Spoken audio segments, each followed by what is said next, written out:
everybody, welcome to Exploration Overland. My name is Zach and we are back out on a trail. I am so excited. This is truly my first actual trail since having knee surgery. Like I said, I've been on a couple real easy, they're more like county road kind of trails in the past, over the past couple months, but right now this is the first actual trail that I have been on since then, and it is so nice to be back.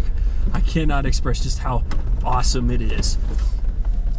But today is going to be a fun day. It is just a simple day trip for the most part, and what we're going to do is explore an area of Colorado. Now, I've explored this area on other trails before, but this is going to be completely different. This is rated at about a 2 on Gaia and a 3 on Onyx off-road. And to be honest with you guys, it was a little tricky to find a trail that would hopefully be open because we've had so much snow over the past couple weeks. A lot of trails here in Colorado are not really doable at the moment, and some of the trails that technically are doable are closed because the Forest Service closes them in the wintertime. And so trying to find trails that are open in the wintertime can be a little challenging, and ones that could possibly be doable are sort of challenging. So we're gonna see. I've seen no closures on this, just that there's snow and ice off of Gaia. Those were kind of the little things that were on there. But this is something, a completely new trail to us. I've never done it before, ever. And it should be a lot of fun. It is about 12-ish miles of new trail that I've never done, and it actually connects with a trail that we did last year that is super simple. I don't remember the name of the trail off the top of my head, but it was so easy last time, and I thought it was supposed to be more challenging. So it does end there, so I just have a nice little easy drive back to the main road.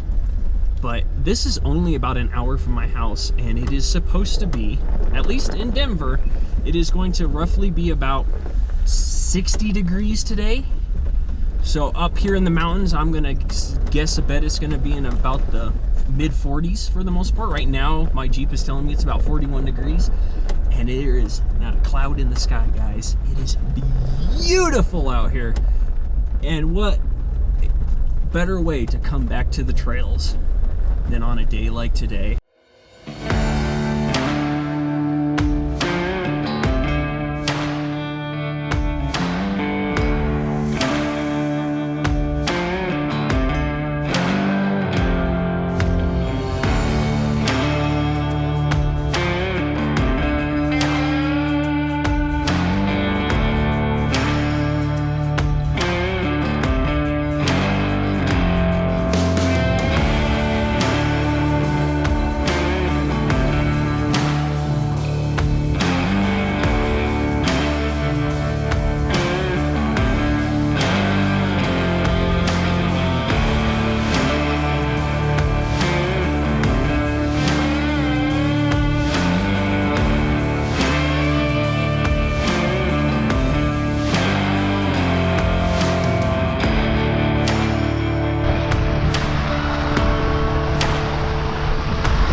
So there is another reason why we are out here for a day trip. Not just because the weather is absolutely gorgeous, that's just a massive plus. One of the reasons is because this trail is rated a little higher than those, average little dirt roads. I have not put the Jeep through any kind of flex test, anything like that, since I have upgraded the suspension. And here in just a couple weeks, I have my first trip of the year coming up. And I don't want that trip to be a tester, if you will, of the Jeep's new flex and everything. I want to kind of work all that out, see how the Jeep performs here, because I've already gone through, done the retightening and torquing of the bolts and things like that. But if something is to happen, I'd rather it happen out here than on my trip when I'm hundreds of miles away from my home. And this location is an hour from my house. It's about, I don't know, 40 miles, I think, in total to get out here. And so far, we've had some nice little flexy areas. There's some, nice little humps that we've been going over, some nice little sharp switchbacks that just, I can tell the Jeep is just flexing way better than it did before when it was in its stock form already, and it's awesome to feel it. But I'm really curious to see what happens when we get into more of these technical sections, just what is going to happen with the Jeep and just how it performs. Now, she is not loaded down like it would be for a trip. When I go on my adventure, she will be quite a bit heavier, loaded down with all my gear, food, everything I need. Right now, we're just kind of in what the normal sit around wait at home is for this. So it is going to be pretty good to see how it does here, and then when I'm on my adventures with all the weight, we will get to see how it performs there. But I won't have, the fear of we're testing things out for the first time.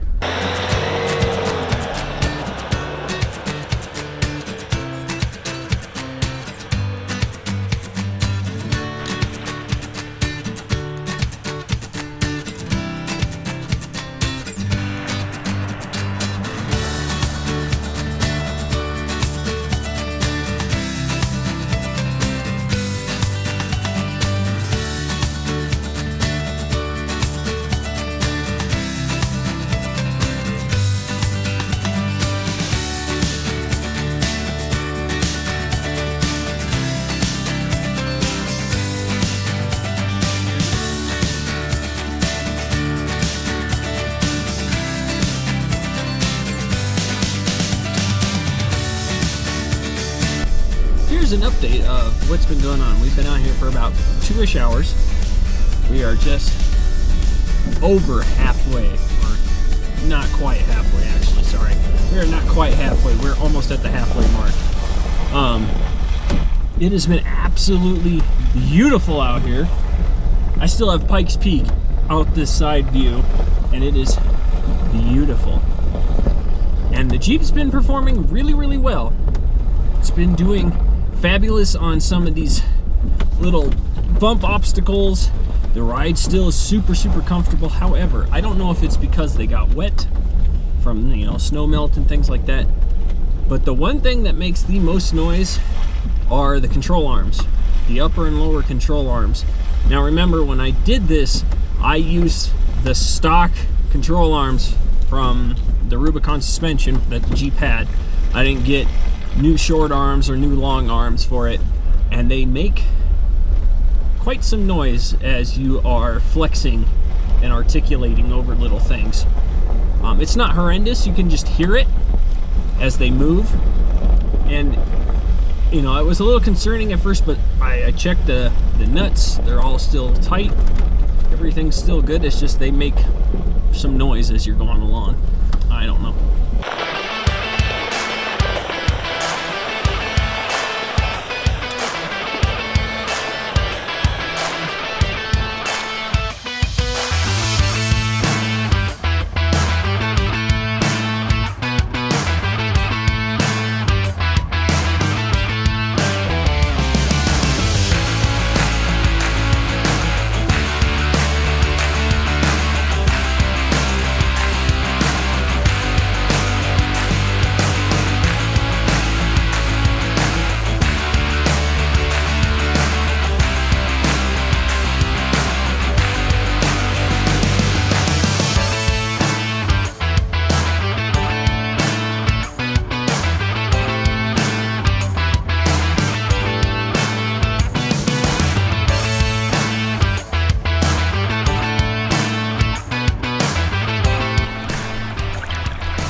Alright guys, well, that is much deeper than it appears.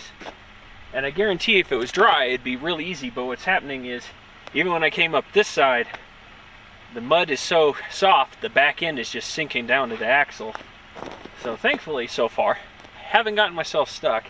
If I had to recover myself, there's a tree literally dead ahead of me.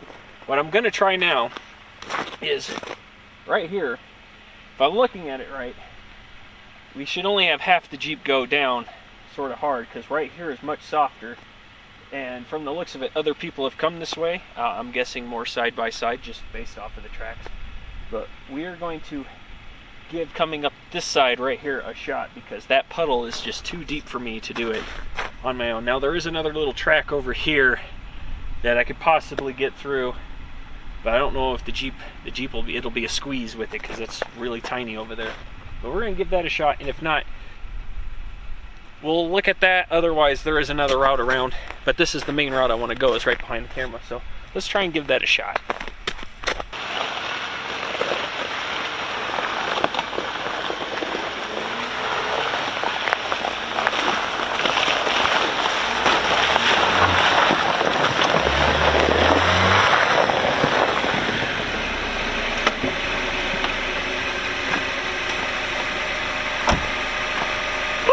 Well, that worked heck of a lot easier.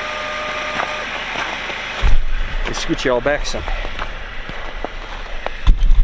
That worked so much better than I thought coming off that side, and as you guys probably saw, hoping the camera caught, the back end wanted to slide back into that puddle a lot. So pretty good, doing pretty good. I'm glad we got across it. Now, if I loosen you up here, we gotta go up this way on the trail, and it keeps us going, and we're gonna work our way.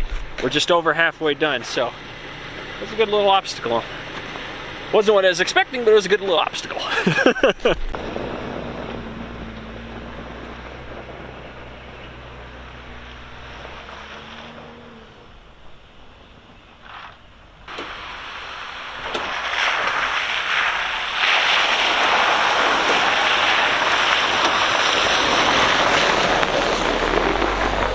Front of the ooh, almost slid off, guys. Let me just kind of show you what I'm working with at the moment. So if you look straight out there, it's some, you know, it's carved out, the snow's carved out, but I just had to be careful, because right there was a turn and the Jeep just kind of started sliding off towards the edge. Don't get me wrong, it's not a very steep edge at the moment, but that's a little crazy. So how do I wheel in snowy conditions? And yes, I consider what I'm going through as a snowy condition, because I don't do hardcore snow wheeling. It's not my forte. It's fun and everything, but if you're not wheeling with other people, it can get dangerous really quickly. And so, you know, snowy areas that are carved out somewhat and the snow is not super high, that's more my speed. But how do I wheel in the snow? Like I said, I keep my tire pressures quite low. This is probably higher than I typically would do. At 20 psi, I normally would drop it to maybe 15, but right now, because I have those mud terrains, the Patagonias, 20 is just fine. It is gripping. Snow is not sticking to the wheel, which is awesome. Another thing I do is I take my time. I kind of just give the Jeep a little bit of throttle. If I start sliding, I just back off the throttle and just kind of assess how it's sliding, because the one thing I don't want to do is slide off or into something that I shouldn't have, and you know, not assessing the situation could make it worse. But I just give it a little bit of throttle, and I keep it in manual gears for the most part. One thing I've noticed with the Jeep is, I've said it many times before, when you go downhill, the Jeep gets overzealous with wanting to, especially in low range, go into like 8th gear going downhill, because you're going downhill, well, you lose so much control. And then when I go to the climb, if the Jeep starts slipping tires, it just keeps kind of pushing the you know, RPM and the gear ratio higher. So I just typically wheel between 3rd and 4th gear as I'm going along. If it's really hard, I drop it in either 2nd, give it a shot. If I need even slower, 1st. But yeah, that's how I kind of wheel out here when it's in the snowy conditions. Now, today is nowhere near as bad as I've ever wheeled in before. Last year, Yankee Hill was kind of the worst, and even that was sort of tamed in most people's books, but that was the most intense snow wheeling I've ever had in my life. This is just a little more slick because it is about 45 degrees, and so snow is melting and it's just, you know, slick, but it's a lot of fun. Well, as you guys can see behind me, it's not a very huge divot, but it is a little divot of ice. I can actually see the bottom. I don't think this is going to be a challenge at all, but you never know. It is very icy off the bank, so who knows, but I don't think we're going to have too much of a problem.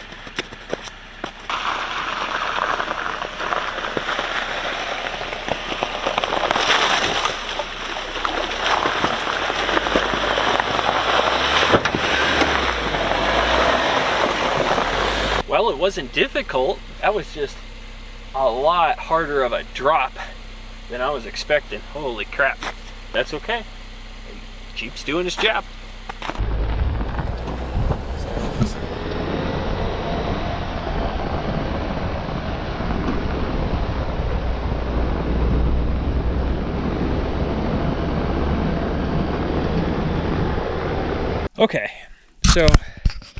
Okay, let's start with this. Okay, we got the Jeep right here. The trail was in really good condition all the way until we hit this curve. This curve back here, it turned into this, and from the looks of it, if I show you guys, from the looks of this, it looks like somebody's been trying to dig it out. However, humans, you're pigs. One, I have found a shovel over here that has been left, and a broken tire and rim that is just sitting there. But from the looks of it, right through here, I don't know if people were trying to wheel out here when it was snowing really hard or what, but they have just got tree roots and sticks like they tried to get through here, and it didn't work. And so other people have created this kind of side path off to the side here that they took. So what I'm going to do is we're going to walk up here and take a look, because if this is really bad, past this little section here, we won't be able to continue, because I'm not going to sit here and get stuck, try and fight my way through the snow, all that. It's not going to happen. And that means we'll double back and either find another route down, or we'll have to just backtrack all the way back to the beginning the other way, which, if that's what happens, that's what happens. But from the looks of it up here, it's not getting any better.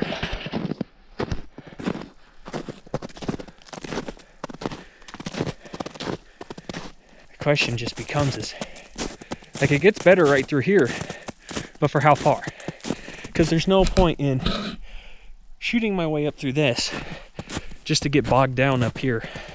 It just isn't worth it. From everything I can see, it's just that point. Throw some of these big sticks that are sitting here in the snow off the trail. It's just that point that is really kind of just tore up and nasty. And the rest of this is really hard packed snow. It doesn't really get super deep, and I think we should be able to do it. So we're going to take that little offshoot and just see, because to turn around now would be kind of sad, because we are like this close from the end. But I don't mind going past this and driving it and seeing how, you know, if it gets any worse up ahead. If it does end up getting worse, there's plenty of space that I can see the turnaround up further. If, you know, I get up there and it's worse, and then we just come back down. But let's push on and see. All right, guys, we're gonna take this nice and easy. I want no issues. We're just gonna go nice and easy, because it's just in this little area here that everything is all cramped up.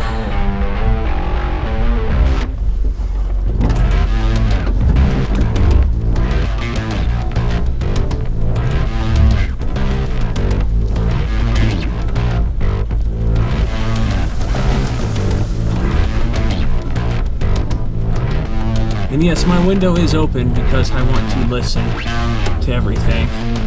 Because a lot of the times you're going to hear something before it all goes wrong most of the time.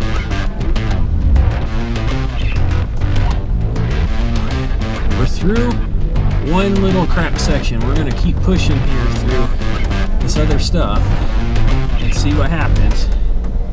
Like I said, it's really hard, packed, so we should have some good traction just to get through here. But we're going to find out real quick here. At the moment, work can do its own thing just because I am focusing on everything else. There's so much happening around me with this snow, and some of these little snow drifts could easily, you know, the tires just kind of fall in them and take it where it wants, which is into the curve. But because these were mostly dug out by a side-by-side, I've got to ensure that the Jeep, which is wider, does not hit trees or anything else. Roots sticking out. We're into the unknown now, and it's just getting, you know, it's not chewed up, which is great, but it is definitely on a hard snowpack drift that the tires are sinking into. Right now I'm loving my 3.5 inches of lift, because if I was stock height, the Jeep would probably be driving across the top of the snow really badly. Some of these drifts are pretty deep, and even having my tires down at 20 psi, it lowers it a little bit. It's doing great. We are through most of it. We're looking at it, and we have crested the top. Woo! Alright, guys. And the snow is just nicely carved out again and everything. So we are going to continue on down this trail. Oh, I'm so happy that this is still good. And we're going to see just what the rest of the trail looks like. Like I said, guys, it's an adventure. Didn't know what to expect. And honestly, I was not expecting that. All this, but we're going to continue on, guys. Yes, I'm so happy right now.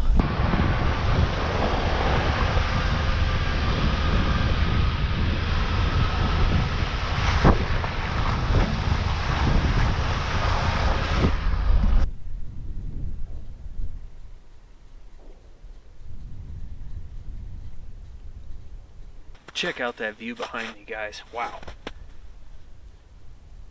That is awesome. Absolutely awesome.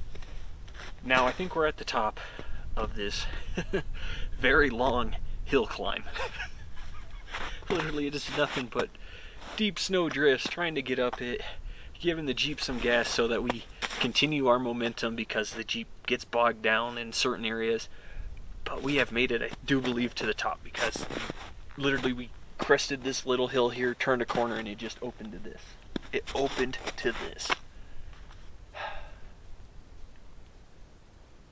It is splendid. Absolutely splendid. But we still have a little bit to go before the end of our journey. So let's get back in the Jeep, which is slap covered in mud and snow, and keep going down the trail.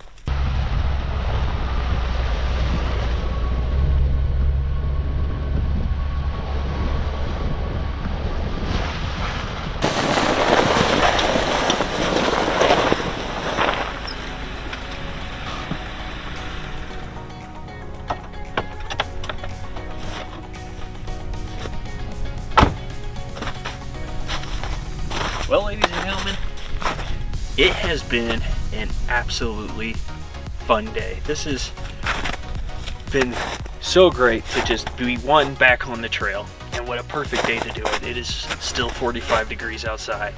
There hasn't been a cloud in the sky this whole time, and it has been one hell of an adventure. I didn't know what to expect when we got on the trail. Had no idea what the trail would look like, if it was passable. I just knew that it started at one point, and I knew it would go to the end point that I wanted to. And it has been a journey. As you guys saw, most of the way was pretty good, except for that last little bit of climbing up the mountain and everything. It was a challenge, but the Jeep stood up to it.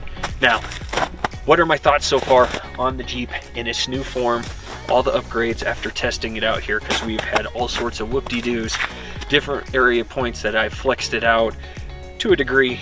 We've had some climbs up, some deep holes that we've gone into. What are my thoughts? And I absolutely love it. Having that extra 3.5 inches is huge. It changes the way the Jeep one rides. The suspension, those Falcon shocks, they really put it to the test, and leaving them in their softest settings, guys, at no point did I think they needed to be firmed up, and at no point was I uncomfortable. It rode like a dream. And as you can hear, there's people shooting over there. But at the same time, having that extra clearance, I wasn't scraping the belly on snow. Yes, we tapped the belly a few times, but it is to be expected, and it just performed in every shape and form the way I was hoping it would, and I am very, very pleased.